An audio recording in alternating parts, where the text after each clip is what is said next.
रामायण प्रणाम मंत्र।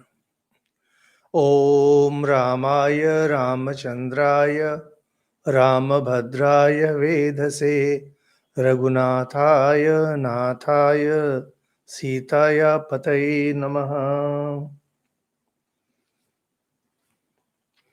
श्री रामचंद्र जी की परम कृपा अनुकंपा सब मिलाकर हम लोग अयोध्या कांड समाप्त किए। आज अरण्य कांड में हम लोग प्रवेश कर रहे हैं। महाकवि वाल्मीकि जी ने जब रचना की थी, शुरू में बाल कांड, अयोध्या कांड, फिर अरण्य कांड। यहाँ श्री रामचंद्र जी सीता और लक्ष्मण जी के साथ प्रवेश कर रहे हैं गहन वन में। यहाँ से वर्णन शुरू होता है। हम लोगों ने जहां छोड़ा था, अयोध्या कांड का अंतिम श्लोक, स लक्ष्मण सूर्य इव अभ्रमंडलम, बहुत सुंदर कहते हैं। उपमा कालिदासस्य, कालिदास उपमा देने में महान थे, लेकिन आदि कवि इन्होंने शुरुआत की थी उपमा की। वैसे वेद में ही है। आप लोग अगर, हम लोगों ने हिंदी में कुछ दे के रखे हैं वेद पर, आज भी बांग्ला में हो रहा है हर एक सोमवार को। वेद में उपमा बहुत ही अधिक है, काव्य परंपरा है। कहते हैं कि श्री रामचंद्र जी सीता और लक्ष्मण के साथ उस गहन वन में कैसे प्रवेश किए। कहते हैं जैसे सूर्य मेघों के बीच में है, मेघों की घटा के अंदर घुस जाए, खो गए उस घटा में। प्रारंभ होता है अरण्य कांड, प्रथम सर्ग। प्रविश्यतु महारण्यम दंडकारण्यम आत्मवान। श्री रामचंद्र जी आत्मवान हैं, अपने को नियंत्रण में रखने वाले हैं। और अपने को, यानी उनका मन, यहाँ जो शब्द है आत्मवान, बहुत सुंदर शब्द है। आत्मवान, जिनका मन हमेशा नियंत्रण में रहता है। प्रविश्यतु महारण्यम, महारण्य दंडकारण्य में प्रवेश कर रहे हैं। आप लोग अगर कल्पना करें, अगर कभी गए हो इलाहाबाद की तरफ, वहां से चित्रकूट, चित्रकूट सब धीरे धीरे धीरे वो नीचे उतर रहे हैं, दक्षिण की ओर जा रहे हैं, जहां से धीरे धीरे श्रीलंका की ओर बढ़ेंगे। तो कहते हैं वहां उस गहन वन में उन्होंने बहुत सारे तपस्वी मुनियों को उनके अलग अलग आश्रम में देखा। कहते हैं रामोदर्श दुर्धर्ष तापस, दुर्धर्ष ऐसे तपस्वी थे, दुर्धर्ष तपस्या कर रहे हैं गहन वन में। गहन वन में जाकर तपस्या करने का कारण होता था क्योंकि समाज में साधारणतः लोग भोग में लिप्त रहते हैं, भोग की प्रवृत्ति रहती है, और लोगों को भोग करते हुए देखकर जो तपस्वी हैं उनका भी मन चंचल हो जाता है। तो प्राय दुर्गम स्थल में, निर्जन वन में प्रवेश कर जाते हैं। अब तो खैर निर्जन वन रहा ही नहीं। मैं जब काफी कम उम्र का था, उस समय ऋषिकेश उत्तरकाशी गया हुआ था, तो देखा था उसमें भी काफी निर्जन था। अभी तो प्रगति के नाम पर सब जगह लोग भरे हुए हैं। कोई सन्यासी जहाँ कहीं साधना करना चाहे, यहाँ तक कि ऋषिकेश में कहते थे गंगा के उस पार अगर चले जाएं तो बिल्कुल ही निर्जन हुआ करता था।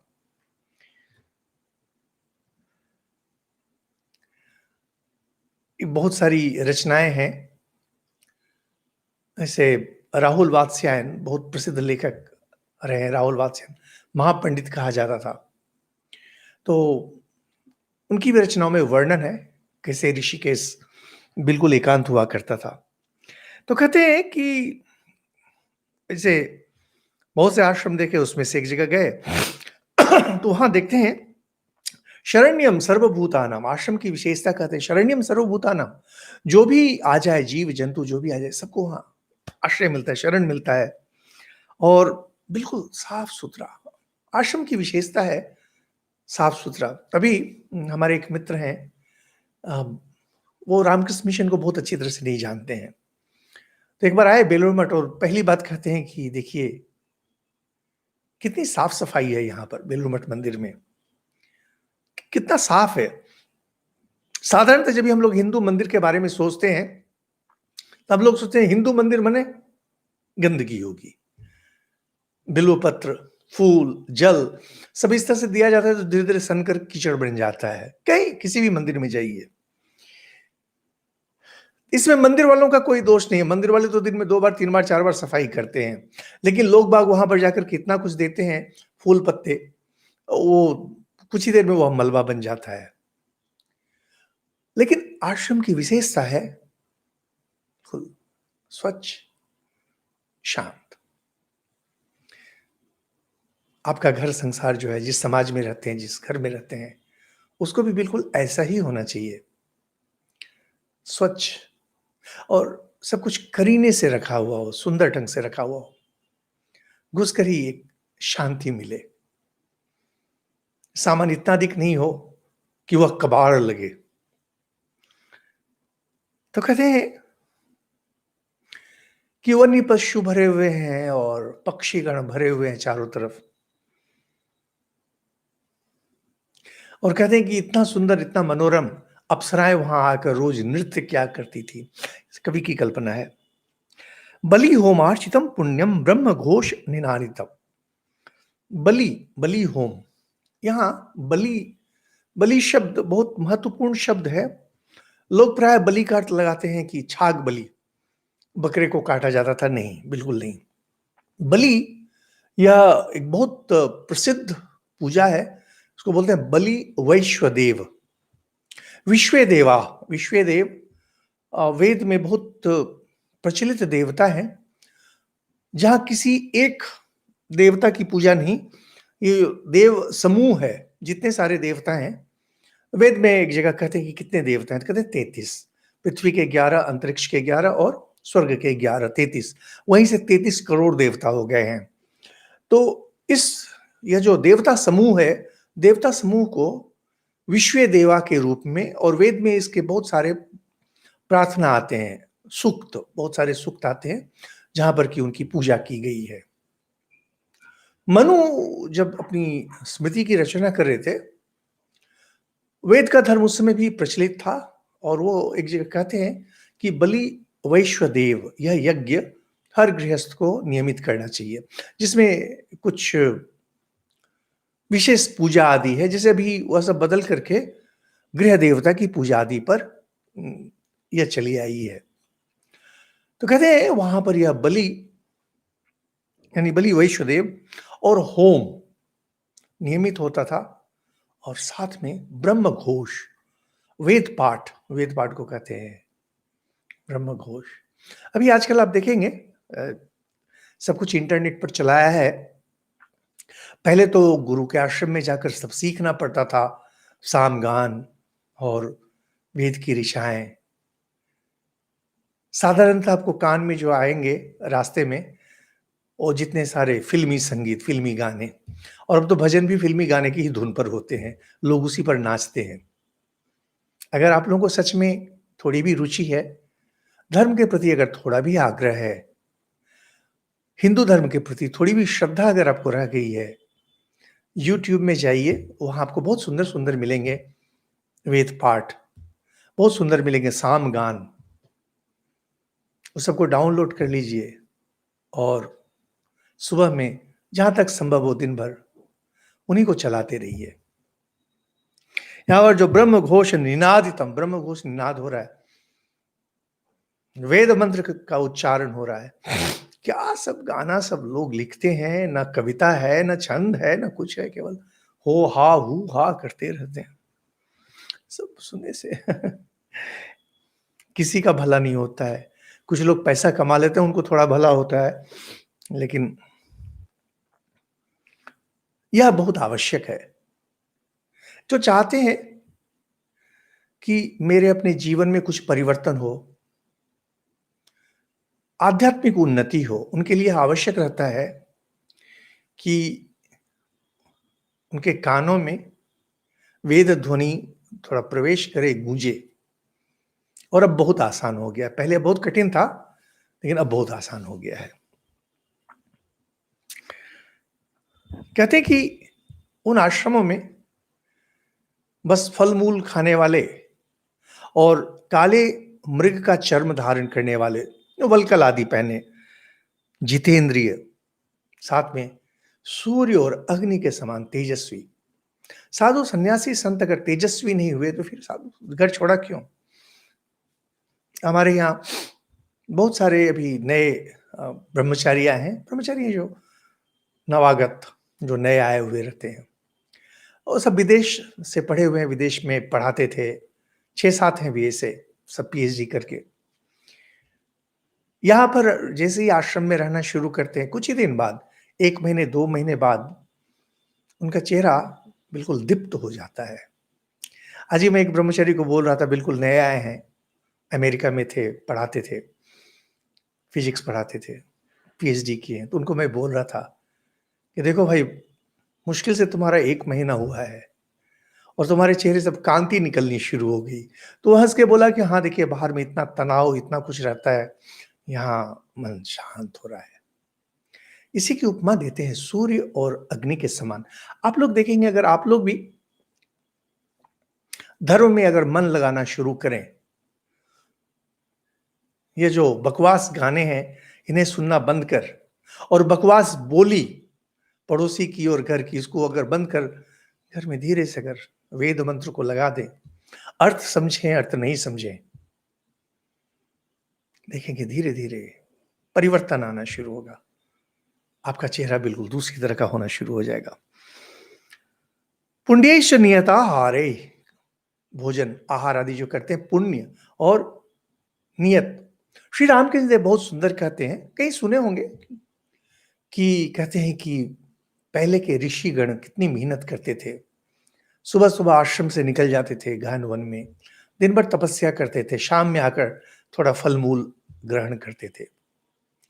यह जो नियमित आहार और नियत आहार, बिल्कुल एक समय है, संध्या के ठीक पहले, सूर्यास्त के ठीक बाद, या किसी समय, और उसकी मात्रा बिल्कुल नियमित है। हम लोग जब खाते हैं, भोज खाने जब उतरते हैं, कुछ अच्छा मिला तो ठूस ठूस के खा लिया। एक तरफ यह भी करते हैं और उसके बाद कहते हैं तबीयत ठीक नहीं रहती है, मन ठीक नहीं रहता है।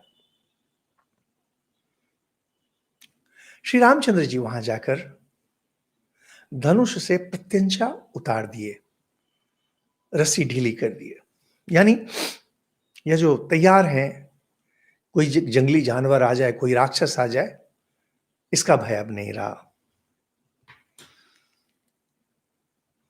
कहते हैं दिव्य ज्ञानोपन्नास्ते रामम दृष्ट्वा महर्षय अभिजग्मुस्तदा प्रीता वैदेहीम जो यशस्विनी। ये महर्षि गण दिव्य ज्ञान से भरे हुए थे। देख रहे क्या जीवन है ऋषियों का, जहां पर उनका सब कुछ सीधा साधा है, बाहर सब कुछ स्वच्छ, अंदर सब कुछ पवित्र। गीता भी कहते हैं युक्ताहार विहारस्य युक्त चेष्टस्य कर्मसु। आहार विहार, भोजन और क्रियाकलाप सब ईश्वर से जुड़े हुए हैं। ये लोग बहुत प्रसन्नता के से श्री रामचंद्र जी और सीता के पास आए और इन तीनों को आदरणीय अतिथि के रूप में इन्हें ग्रहण किया। और वो सुंदर कहते हैं, ये मुनिगण जिनका वर्णन किया गया है अग्नि और सूर्य के समान, कहते हैं कि ये जो रूप संगननम लक्ष्मी सौ कुमार्यम सुवेशताम, वाल्मीकि जी की भाषा इतनी सुंदर है। श्री रामचंद्र जी का रूप, शरीर की गठन, कांति, सुकुमार। ये तो श्री रामचंद्र जी सुकुमार लग रहे हैं, कोमल, लेकिन शरीर की गठन और शक्ति, साथ में कांति देखकर मुनिगण आश्चर्यचकित होकर उन्हें देख रहे हैं। हो सकता है उन्होंने सुना हो श्री रामचंद्र जी के बारे में, क्योंकि भरद्वाज मुनि के आश्रम से निकलकर जब वे चले थे, मुनिगण आपस में मिलते ही होंगे, कुछ बातें तो होती होंगी। लेकिन वह रूप, वह शक्ति देखकर आश्चर्यचकित हो गए हैं। वैदेही लक्ष्मणम रामम नेत्रे अनिमिषैः इव। पलकें नहीं झपक रही है उन मुनियों की, एक टक तीनों राम लक्ष्मण सीता को देख रहे हैं। ना परिचय ना कुछ, वनवास में ये तीनों हैं, राजा भी नहीं है, कुछ भी नहीं है, लेकिन इन सब के होते हुए भी कांति जो है लक्ष्मी जी की ही तरह बिल्कुल लग रही है। सीता देवी, माता सीता। मुनिगण एक टक देख रहे हैं, कहते हैं आश्चर्य भूतान, आश्चर्यचकित होकर की यह कांति, यह शक्ति। ततो रामस्य सत्कृत्य विधिना पावकोपमा। कहते हैं ये जो अग्नि तुल्य तेजस्वी ऋषिगण हैं, श्री रामचंद्र जी का सत्कार किया जल अर्पण कर। यह नियम है, अभी भी देखेंगे भारतवर्ष में यह परंपरा है। घर में कोई अतिथि आ जाए तो पहले उन्हें जल दिया जाता है। हम लोग भी जब बच्चे थे, कोई अतिथि आ जाए पहले उन्हें पांव धोने के लिए जल, फिर पीने के लिए अर्घ्य पाद, ये सब कहते हैं। यह प्रथा है। अभी भी भारतीय परंपरा जहां पर है, चाय बाद में देते हैं, पहले एक गिलास जल देते हैं। यह केवल शरीर को ठंडा करने के लिए, केवल पीने के लिए नहीं, यह धर्म की दृष्टि से आता है। जिसका स्वागत किया जाता है पहले उन्हें जल दिया जाता है।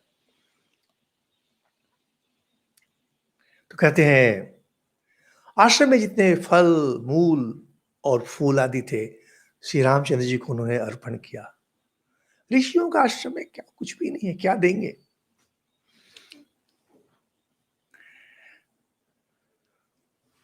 और मुनिगण अब कहते हैं धर्मपालो जनास्यास शरण्यश्च महायशा पूजनीयश्च मान्यश्च राजा दंडधरो गुरु। दंड धारण करने वाला, राजदंड धारण करने वाला जो राजा होता है, अंग्रेजी में स्केप्टर कहते हैं, राजदंड जिनके हाथ में हो, जो पहचान होती है कि राजा हैं, यह धर्म का पालक, महायशस्वी, जन समुदाय को शरण देने वाला, पूजनीय और सबका गुरु है। कहते हैं यह पुरानी परंपरा है, केवल भारत में नहीं, दूसरे दूसरे देशों में भी राजा को माना जाता है कि इंद्र का चतुर्थ अंश, इंद्र जैसे देवताओं के राजा हैं, तो इंद्र का एक चतुर्थ अंश राजा में रहता है। इसलिए हम लोग यहाँ बहुत प्रचलित शब्द है, राज शक्ति को मानना पड़ता है। हम लोग प्राय, हमारे ऊपर जो बॉस लोग हैं उन्हें नहीं मानना चाहते हैं। हम लोग कहते हैं चोर है, घुसखोर है, निकम्मा है। नहीं, उसमें राज शक्ति है, देवता की शक्ति उसमें विद्यमान है। जब वह शक्ति चली जाएगी, वह स्वयं उस पद से हट जाएगा, नहीं रहेगा। राज शक्ति यह ईश्वर प्रदत्त है, इंद्र का अंश है, जब चला जाएगा नहीं रहेगा। तो कहते हैं इसलिए राजा सब जगह वंदित होता है। राजा कहीं का भी हो, उसे सम्मान देना पड़ता है। तो कहते हैं कि मुनिगण कहते हैं हे रामचंद्र जी, हम सब आपके राज्य में वास करते हैं। यहां राजा एक पूर्ण अर्थ में लिया जा रहा है। आपको हमारी रक्षा करनी चाहिए, आप नगर में रहे, वन में रहे, आप हमारे राजा हैं। साथ में मुनिगण अपने बारे में बोल रहे हैं, हमने जीव मात्र को दंड देना छोड़ दिया है। मुनि है, बाघ सिंह जो भी आ जाए, दंड देना उन्होंने छोड़ दिया है। और साथ में कहते हैं क्रोध और इंद्रियों को जीत लिया है। न्यस्त दंडा वयम राजन जित क्रोधा जितेंद्रिया, जित क्रोधा जितेंद्रिया। अपनी इंद्रियों को हमने जय कर लिया है, अपने क्रोध को हमने जय कर लिया है। कोई कुछ भी करे, सांप भी आकर के अगर डसे, हम लोग उसे नहीं मारेंगे। रक्षणीयास्त्वया शश्वत गर्भभूतास्तपोधना। तपोधन ये बहुत सुंदर प्राचीन शब्द है जो ऋषि मुनि के बारे में प्रयुक्त होता है। तपोधन, जिनका धन अब केवल तपस्या रह गया है। इनके पास कुछ नहीं, इन ऋषियों के पास। हम लोग सन्यासी हैं, क्या है हमारे पास? कुछ भी नहीं है। हम लोग प्रायः कहते हैं, एक भिखारी वो अपने भिक्षा पात्र से जुड़ा हुआ रहता है, भिक्षा पात्र भी नहीं छोड़ना चाहता है। लेकिन एक सन्यासी अनिकेत हो जाता है, अनिकेत, उसका कोई आश्रय नहीं रह जाता है, किसी भी तरह का आश्रय नहीं रह जाता है। दो चार परिचित लोग रहते हैं, लेकिन परिचित लोग परिचित लोग कितने भी हैं, अपने नहीं होते हैं। जब तक संपर्क है तब तक संपर्क है। इसीलिए जो साधन जीवन व्यतीत करते हैं, ऋषि हो, मुनि हो, सन्यासी हो, इनके लिए बस एक ही धन होता है, वह है तपस्या, तपोधनी, तपस्या के धनी। कहते हैं हम लोग तो केवल तपस्या के धनी हैं, अब आप हमारी रक्षा कीजिए। कैसे? कहते हैं गर्भभूता, गर्भस्थ शिशु, गर्भस्थ शिशु की रक्षा जिस तरह से उसकी मां करती है,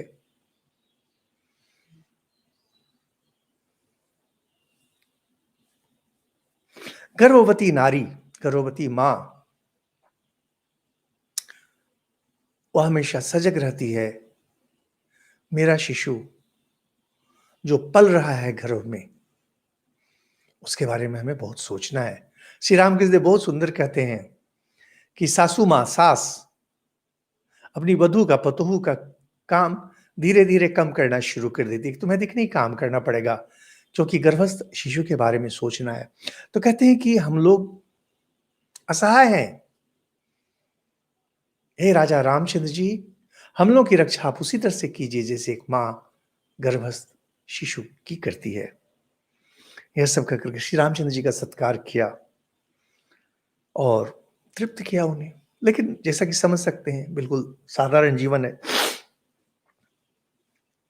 तीनों रात में वहीं रहे आश्रम में और सुबह होते ही निकल पड़े। यहां से यह दूसरा अध्याय शुरू होता है, विराध वध। विराध वध बहुत सुंदर कहानी है। आप लोग जो पढ़े हैं बचपन में या बाद में पढ़े हैं, आप लोगों को पता होगा इस कहानी के बारे में। विराध एक भयंकर राक्षस था और उसने कैसे कैसे वर प्राप्त कर लिया था। दुष्ट लोग ही शक्ति पाते हैं, राक्षस दुष्ट होते हैं। इन्होंने शक्ति पाली थी कि कोई इसको मार नहीं सके, अस्त्र शस्त्रों से मार नहीं सके कोई। अब देखेंगे समाज में भी जो दुष्ट लोग होते हैं, इन्हें पराजित करना बहुत कठिन होता है। पहले जैसे ये लोग तपस्या करते थे, राक्षस आदि, ये लोग उस तरह से तपस्या नहीं करते हैं, लेकिन शक्ति तो रहती है और इसलिए समाज में हमेशा अच्छे लोग ही अधिक कष्ट पाते हैं, दुष्ट लोग हमेशा अधिक शक्तिशाली होते हैं। विराध, यह कहानी अलग अलग रूप से देखी जा सकती है। जैसे रामायण में ही आता है, जो कि मुझे तो देखकर प्रक्षिप्त लगता है, हम लोग करेंगे उसका वर्णन। कहते हैं कि कोई यक्ष था जो शापग्रस्त हो गया था, यानी उसमें दैवी शक्ति थी लेकिन शापग्रस्त था। और आध्यात्मिक दृष्टि से अगर देखेंगे तो विराध वह एक दुष्ट शक्ति है जो हमारी सत्ता का हरण कर लेती है। हम चित्कार कर रहे होते हैं, हम रो रहे होते हैं, आर्त भाव से उस समय अगर ईश्वर की प्रार्थना की जाए और प्रभु अगर कृपा करें, अगर सच में हम लोग शरणागत हैं, तभी हम लोग इस तरह की दुष्ट शक्ति से बच सकते हैं। यह कहकर हम लोग विराध विराध रौ आकार धौ विराध कहते हैं कि वहां गए तो देखते हैं कि रामचंद्र जी देखते हैं कि नरभक्षी राक्षस पर्वत शिखर के समान ऊंचा, और वर्णन कहते हैं आंखें गहरी हैं, मुंह बहुत बड़ा है इत्यादि, और कहते हैं लोहे का एक शूल है भाला जैसा। इसको कहते हैं अतिशयोक्ति अलंकार। क्या? लोहे के शूल में 3 सिंह, सिंह 3, 4 बाघ, 2 भेड़िए और 10 चितकबरे हरिण, और दांतों सहित एक बहुत बड़ा हाथी का मस्तक उस शूल में लगा हुआ है। तो आप कल्पना कर सकते हैं कि कितना बड़ा होगा, भयंकर, सच में पहाड़ के समान नहीं। और उसका भाला जिसमें कि सिंह, 3 सिंह, 4 बाघ, 2 भेड़िए और हाथी का मस्तक, और जोर जोर से दहाड़ रहा है। तो देख के ही कोई डर जाएगा। सिंह बाघ सबको मार के रखा है और उसका सर जो है भाला में लगा के रखा है।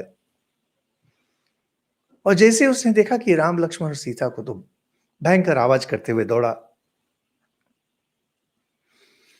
चिल्लाकर बोलना शुरू करता है, युवाम जटा चीर धरो सवार्यो क्षीण जीवितो। पहने हुए तो तुम चीर और जटा हो, श्री रामचंद्र जी को कह रहा है, और हाथ में धनुष वाण और साथ में तलवार लेकर के घुसे हो, और साथ में एक स्त्री भी है तुम्हारे साथ। तुम्हारा जीवन क्षीण हो चला है, विराट कह रहा है। कथम तापसयोर वाम च वास प्रमदया सह अधर्मचारिणों पापों को युवा मुनि दूषको। वेश तो तुम्हारा मुनि जैसा है और घूम रहे हो तुम प्रमदया सह, प्रमदया, प्रमद, प्रमद स्त्री, क्योंकि नारी को देखकर लोगों का सर घूम जाता है, इसलिए कहते हैं कि हो तो मुनि के वेश में लेकिन घूम रहे हो नारी के साथ, और तुम मुनि, या जो मुनि शब्द है इस पर तुम कलंक हो। कौन बोल रहा है किसको? कहते हैं मुनि समुदाय को कलंकित करने वाले हो। और सुनो, मैं विराध हूं, यहां पर ऋषियों का मांस मैं भक्षण करता हूं। यह अतिशयोक्ति है, अतिशयोक्ति है, अब क्या है पता नहीं। महर्षि वाल्मीकि उन्होंने यह वर्णन किया, बस यह वर्णन किया ही है। कहते हैं कि रोज मैं इन ऋषियों को मार के खाता हूं, और ऐसा है, यह औरत बहुत सुंदर लग रही है, मैं इसे शादी रचाऊंगा, भार्या बनाऊंगा, और तुम दोनों का मैं खून पीऊंगा। स्पष्ट। तो कहते हैं कि सीता जी घबरा गई ये सब सुन के, और थर थर थर थर कांपने लगी, वायु के चलने से पत्ता जिस तरह से हिले। और सब सुन करके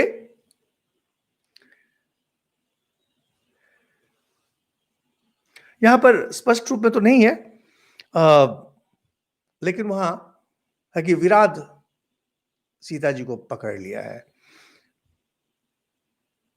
हाँ, नहीं है, बाद वाले श्लोक में पकड़ लिया। तो श्री रामचंद्र जी घबरा के कहते हैं, पश्य सौम्य नरेंद्र से जनकस्य आत्मसंभवाम।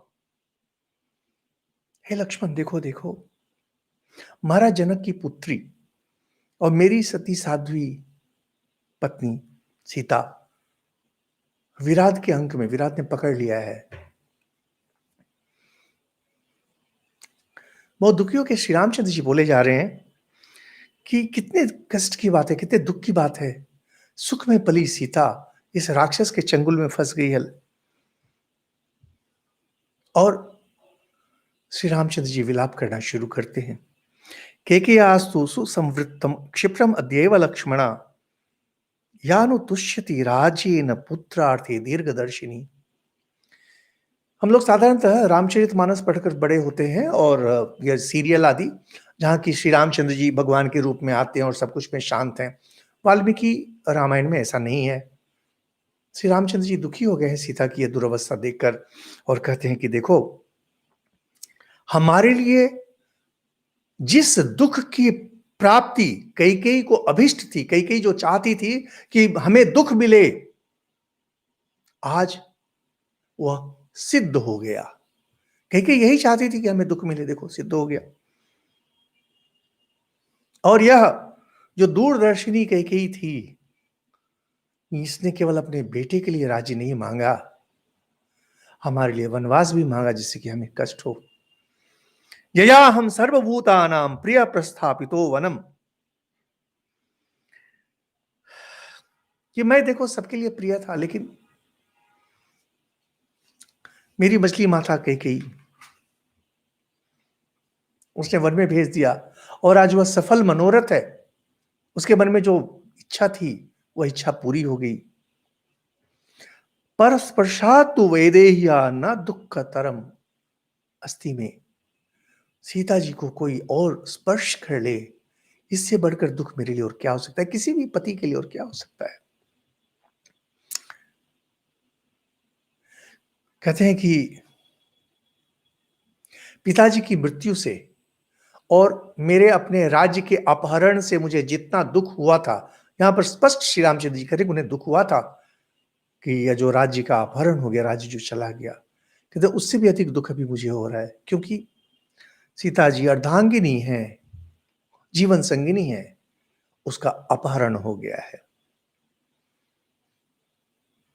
लक्ष्मण फुफकार रहे गुस्से में, कहते हैं अनाथ एव भूतानाम नाथस्तु वासवोपमा, आप नाथ हैं सबके और अनाथ की तरह बात क्यों कर रहे हैं। मुझ दास के रहते हुए मैं आपका दास हूं, इस तरह से अनाथ की भांति आप बात नहीं करें। बहुत सुंदर श्लोक है यह।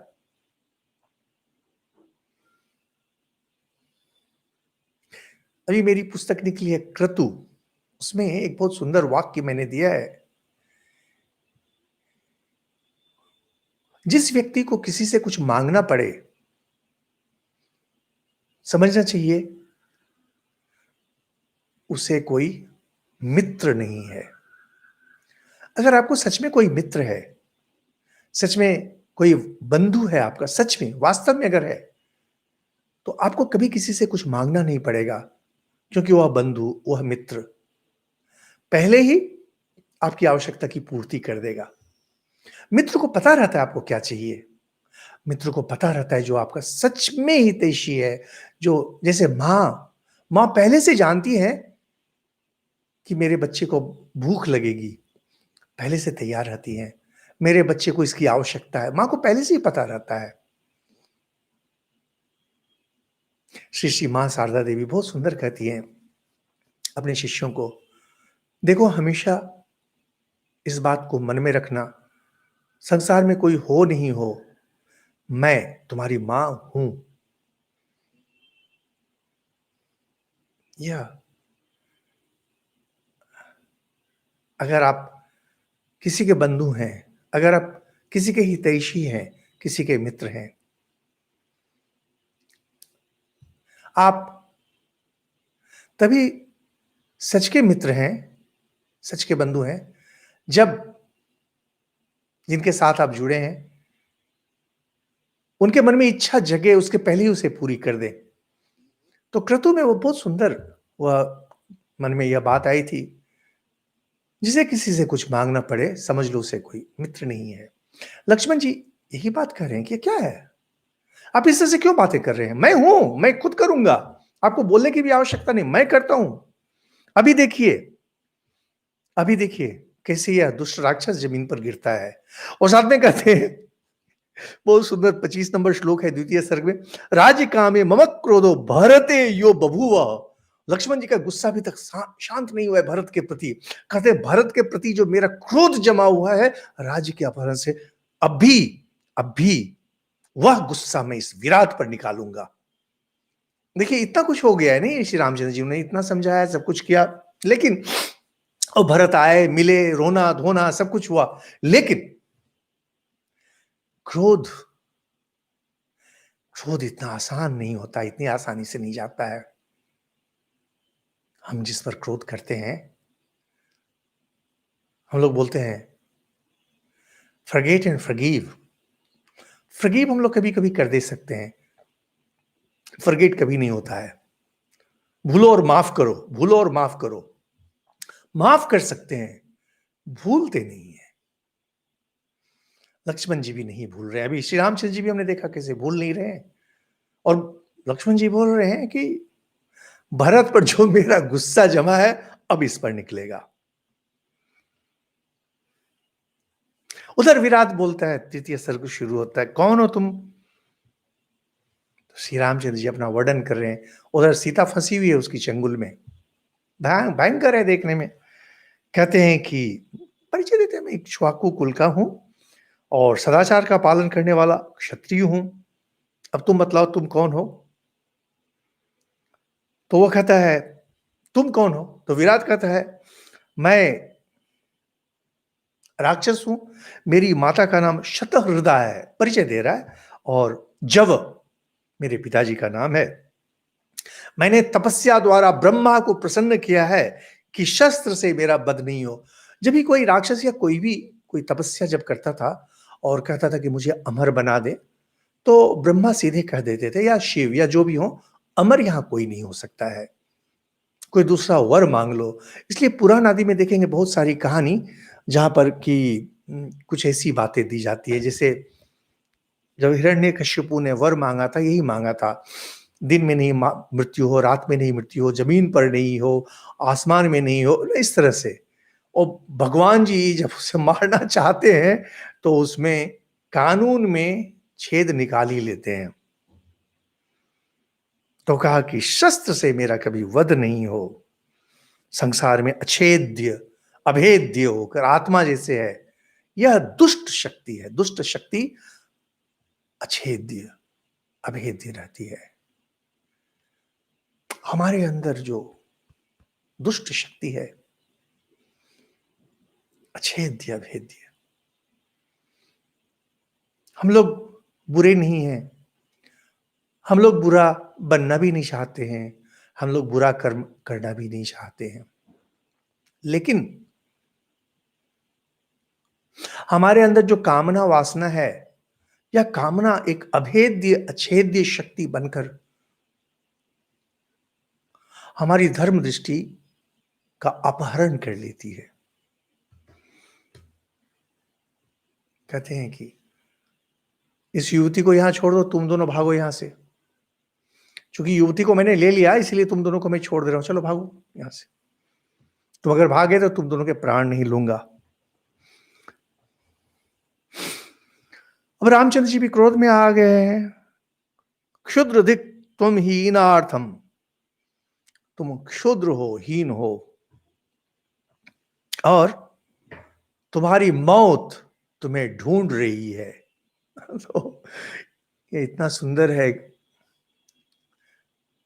तुम्हारी मौत तुम्हें ढूंढ रही है। बस श्री रामचंद्र जी ने तुरंत धनुष पर बाण चढ़ाए और बींधना शुरू कर दिया विराट को।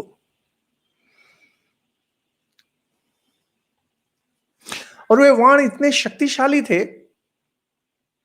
कि विराट को छेद कर उधर जाके गिरे। गोली, बहुत शक्तिशाली गोली अगर हो, चलाई जाए, राइफल की गोली अगर नजदीक से चलाई जाए, छेद कर बाहर निकल जाती है। श्री रामचंद्र जी की बाण में इतनी शक्ति थी।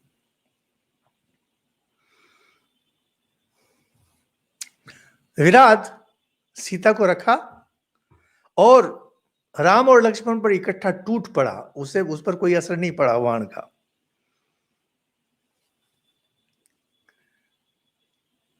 श्री रामचंद्र जी कहते हैं काल अंतक और यमराज की तरह टूट पड़े, लेकिन वह राक्षस अट्टहास करके खड़ा हो गया और जंभाई लेना शुरू लिया और अंगड़ाई लेना शुरू कर दिया। जैसे उसने अपने अंगों को ऐसे किया, सारे वाण उसके शरीर से निकल कर गिर गए। वरदान था, अछेद्य है, अभेद्य है। आप कितना भी प्रयास कर लें, आपके अंदर की जो बुरी शक्ति है, उसे आप पराजित नहीं कर सकते हैं। अब वो विराट ने भी आक्रमण किया, भयंकर लड़ाई, लेकिन कुछ नहीं कर पा रहे हैं, क्योंकि यह अछेद्य अभेद्य है। और विराट उसके बाद राम और लक्ष्मण दोनों को पकड़ के अपने कंधे पर बिठा लिया। श्री रामचंद्र जी उसमें लक्ष्मण को बोलते हैं, यह जंगल के अंदर जाना है ना, तो लक्ष्मण को बोलते हैं, ऐसा है, चलो हम लोग शांत होके चलते हैं, कम से कम यह जो जंगल है इसमें से हम लोग को नहीं जाना पड़ेगा, और यही हम लोग को ढोकर लेकर चला जाएगा। और यह देखकर सीता घबरा गई, रोई जा रही है, चिल्ला चिल्ला के बोल रही है, माम वृक्षा भक्षयिष्यन्ति शार्दूल द्वीपन तथा। हे राक्षस शिरोमणि, मैं तुम्हें प्रणाम करती हूं, तुम मुझे ले चलो, मुझे खा जाओ, इन दोनों को छोड़ दो। सीता इतना प्यार करती हैं, कहती हैं, इनके प्राण बच जाए, क्योंकि राम के बिना सीता क्या रहेंगी। सीता करें कि मेरा ही अपहरण कर लो, इन दोनों को छोड़ दो। श्री रामचंद्र जब देखे सीता इस तरह से रो रही है, तब उन्होंने कहा कि नहीं, कुछ तो करना पड़ेगा। और उस समय वो जो कंधे पर बिठा के रखे हैं, एक तरफ राम और एक तरफ लक्ष्मण, उन्होंने ये दोनों भुजाएं तोड़ डाली। शस्त्र से उसको नहीं काटा जा सकता है, लेकिन तोड़, श्री रामचंद्र जी की इतनी शक्ति है, भुजाएं तोड़ दी। और अब तो बस कुश्ती की तरह मारपीट शुरू हो गई।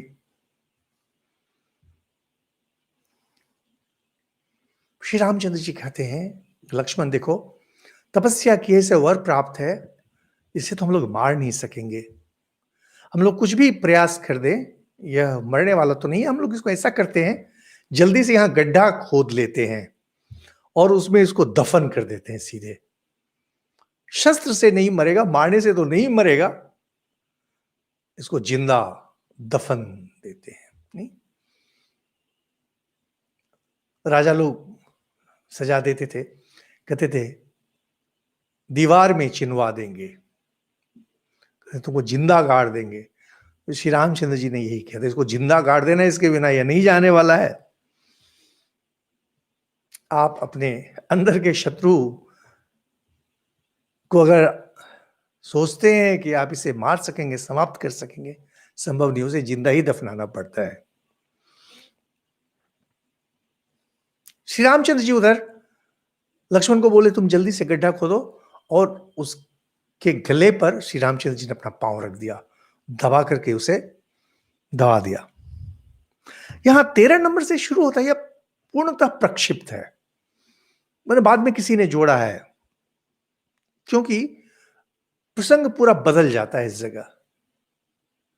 जो इसके पहले जो वर्णन है और इसके बाद जो वर्णन है, उसमें बीच में लगता है जैसे कि करीब 12 श्लोक, 12-13 श्लोक यहां पर डाल दिए गए हैं, कि जैसे ही विराट सुनता है, विराट कहता है कि मैं समझ गया कि आप वही रामचंद्र जी हैं, और मोहवश मैं आपको पहले पहचान नहीं सका, और आप कौशल्या के पुत्र श्री राम हैं, इत्यादि। ये बहुत थोड़ा आश्चर्य सा लगता है कि कहां से उसे पता चल गया। कहते हैं, शाप के कारण मैं इस दुरवस्था में हूं, मैं असल में गंधर्व हूं, और एक बार कुबेर रंभा को बुलाया था।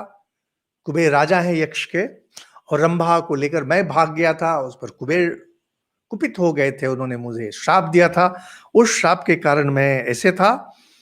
तो कहते हैं कि बाद में जब उन्हें प्रसन्न करने की चेष्टा की, उन्होंने कहा कि रामचंद्र जी जब आएंगे, उनके हाथ तुम मरोगे, तब तुम फिर स्वर्गलोक आ जाओगे। तो यह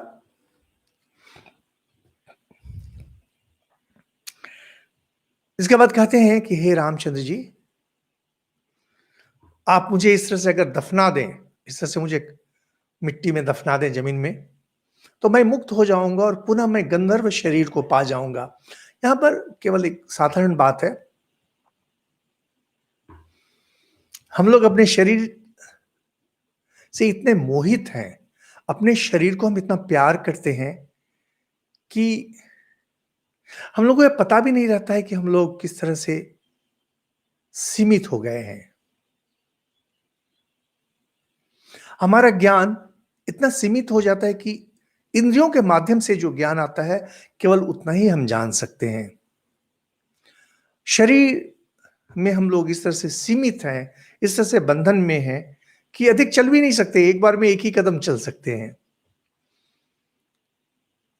और हम में से कितने लोग हैं जो अभिशप्त हैं, हम आप सुनने वाले जितने हैं। कोई हो सकता है कि अभिशापग्रस्त देवता हो, देवी हो, यक्ष हो, गंधर्व हो। मैं, आप लोग विश्वास नहीं करेंगे, विश्वास कर भी सकते हैं। मैं जब भी किसी भी व्यक्ति को, किसी भी व्यक्ति, नारी हो पुरुष हो, उन्हें अगर कभी मैं देखता हूं कि बहुत अच्छा गाते हैं, बहुत ही अच्छा गाते हैं, विशेष करके अगर उनके कुल में, उनके वंश में संगीत की परंपरा नहीं हो,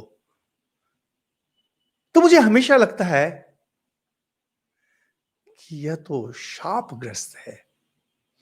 मैं देवघर में था, देवघर में वहां हमारा एक विद्यार्थी था, जब गाना गाता था चलते फिरते खड़े खड़े, तो वास्तव में देव दुर्लभ कंठ था उसका। तो उसके माँ पिताजी दोनों ही डॉक्टर थे।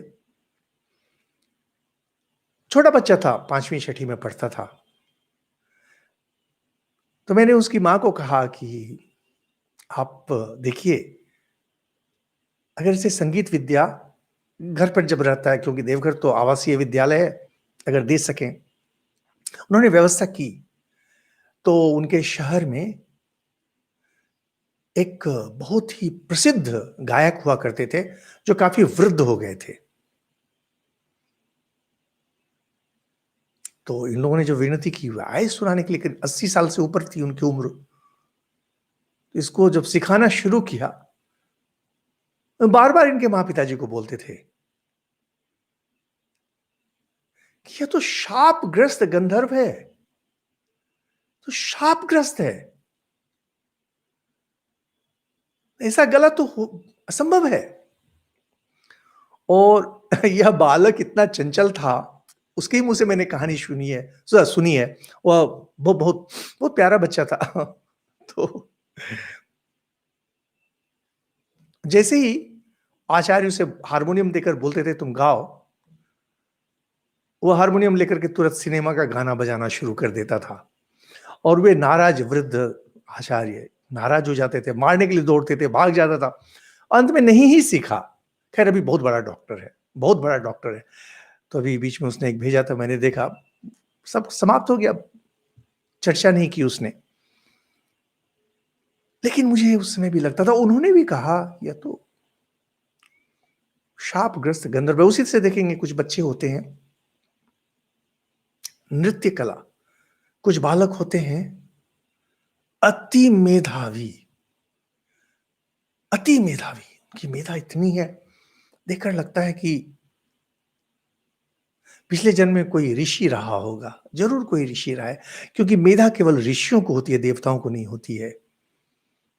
जो प्रखर बुद्धि, विशेषकर मेधा, किसी भी विषय उसमें गहराई में प्रवेश कर जाना, यह केवल ऋषि कर सकते हैं, देवतागण भी नहीं कर सकते हैं। इसलिए देवतागण भी ऋषियों का बहुत सम्मान करते थे। मुझे हमेशा लगता है, मैं जब किसी बालक को देखता हूं, छोटे बच्चे को देखता हूं, उसमें किसी विशेष कला की अभिव्यक्ति अभिव्यक्ति अगर हो रही हो, तो मुझे लगता है ये तो शापग्रस्त है, या पिछले जन्म में ऐसा कुछ था। हम लोगों को लगता है कि शरीर इतना प्रिय है, देह इतना प्रिय है, हमारे आसपास जितने सब इतने प्रिय हैं। क्या पता कहां से आप आए हैं, सर पर कौन सा अभिशाप ढो रहे हैं, या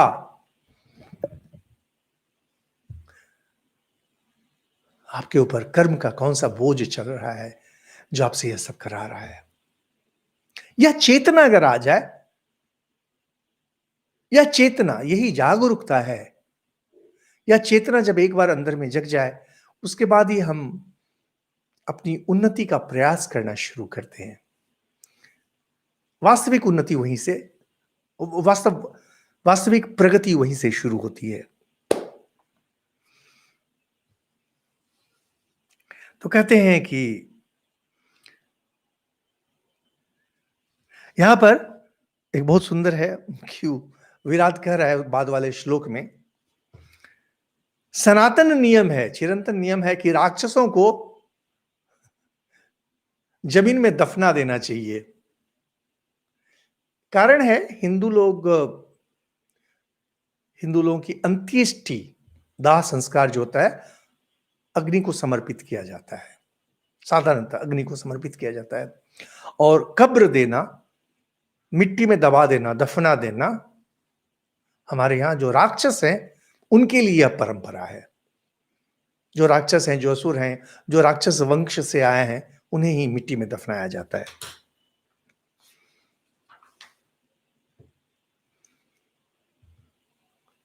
कहते हैं कि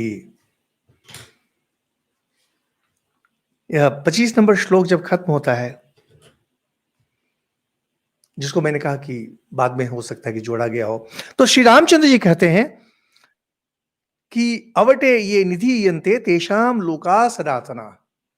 जिन राक्षसों को गड्ढे में डाल दिया जाता है, उन्हें सनातन गति हो जाती है, वो मुक्त हो जाता है। इसलिए हे लक्ष्मण, चलो इसे इसमें डाल देते हैं।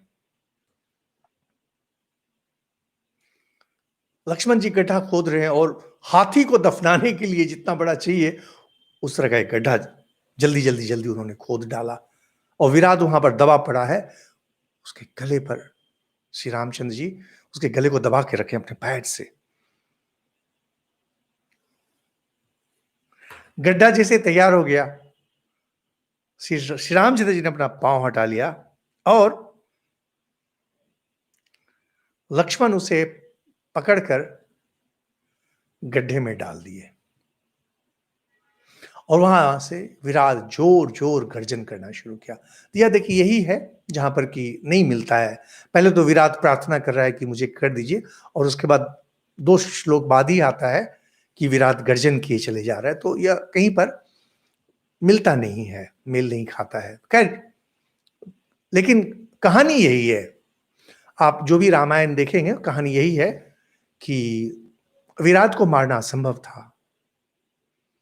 एकमात्र उपाय था कि उसे जीवित दफना दिया जाए, जीवित कब्र दे दिया जाए, और यही किया श्री रामचंद्र जी और लक्ष्मण। उन्होंने जब उसको डाल दिया, उसके ऊपर से मिट्टी डालना शुरू कर दिया, जोर जोर से चिल्लाता रहा, और तब जाकर के राम और लक्ष्मण थोड़ी शांति अनुभव करना शुरू किए।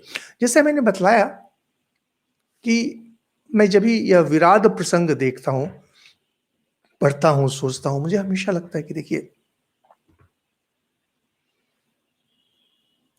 हम लोगों के साथ, हम सबके साथ ऐसा ही कुछ है। हमारी अंतरात्मा अपहरण हो रही होती है, और हम लोग चाहकर भी कुछ नहीं कर सकते हैं। बस एकमात्र उपाय, उसे जीवित ही मिट्टी में गाड़ दिया जाए। हम लोग अगर सोचते हैं कि कामना की जब पूर्ति होगी, भोग की जब पूर्ति होगी, तब हम लोग इससे निकलेंगे, नहीं, ऐसा कभी नहीं होता है। कहा कि वाल्मीकि कहते अवध्यताम प्रेक्ष्य महासुरस्य तो शितेन शस्त्रेण तदा नरसर्षभो, कि यह असुर, यह राक्षस, शस्त्र से जिसका वध नहीं हो सकता था, उसे इस तरह से समाप्त किया गया।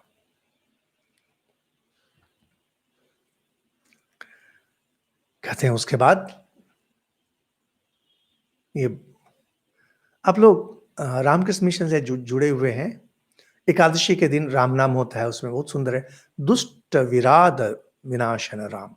श्री रामचंद्र जी ने इस दुष्ट विराध का इस तरह से विनाश किया, और अब वो निर्भय होकर के, क्योंकि विराध के कारण वहां और कोई जो खूंखार प्राणी है, खूंखार राक्षस है, नहीं था।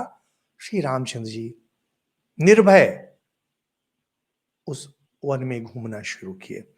और जब कहते हैं कि कैसे दिवी तो चंद्र दिवा कराओ इव, आकाश में जैसे सूर्य और चंद्रमा जैसे स्थित रहते हैं, उसी तरह से इस वन में श्री राम और लक्ष्मण विराज कर रहे थे। और विराज करते करते कहते हैं कि श्री रामचंद्र जी कहते हैं कि लक्ष्मण, हम लोग तो इस तरह के दुर्गम वन में कभी नहीं रहे हैं, और कैसा भयंकर है, साथ में सीता जी हैं, बहुत मुश्किल से सीता जी को बचाया गया था। कहते हैं कि सुना यहीं पर शरभंग, शरभंग और सुतीक्ष्ण, बहुत प्रसिद्ध ऋषि हैं अपने समय के, शरभंग सुतीक्ष्ण। कहते हैं कि चलो शरभंग के आश्रम में चलते हैं। कहते हैं कि तस्य देव प्रभावस्य तपसा भावित आत्मना, यह शरभंग देवताओं के समान प्रभावशाली थे। तपस्या करके उनका अंतःकरण बिल्कुल शुद्ध हो गया था। बार बार देखेंगे एक चीज इस रामायण में, वाल्मीकि जी बार बार इस चीज को तपा, हम लोग जब शुरू करते हैं वाल्मीकि रामायण, तपस्वाध्याय निरतम, तपा शब्द, और हम लोगों ने बहुत बार आलोचना की थी कि पूरे रामायण में देखेंगे साधना के रूप में तपस्या और साधना के रूप में स्वाध्याय, ये दो शब्द तपस्या और स्वाध्याय बार बार घूम घूम कर आते हैं। कोई समस्या है आपको, तपस्या कीजिए, समस्या का समाधान हो जाएगा। कोई पाप कर्म किया है आपने, तपस्या कीजिए, पाप कर्म से आपको छुटकारा मिल जाएगा, प्रायश्चित हो जाएगा उसका। शक्ति संचय करना है, आपको शक्ति का भाव है, तपस्या कीजिए। अंतःकरण शुद्ध करना है, तपस्या कीजिए। हिंदू धर्म, हिंदू संस्कृति तपस्या पर आधारित है। या शरभंग और सुतीक्ष्ण, इनके बारे में अब हम लोग अगले दिन देखेंगे। हम लोग आज यही समाप्त करते हैं।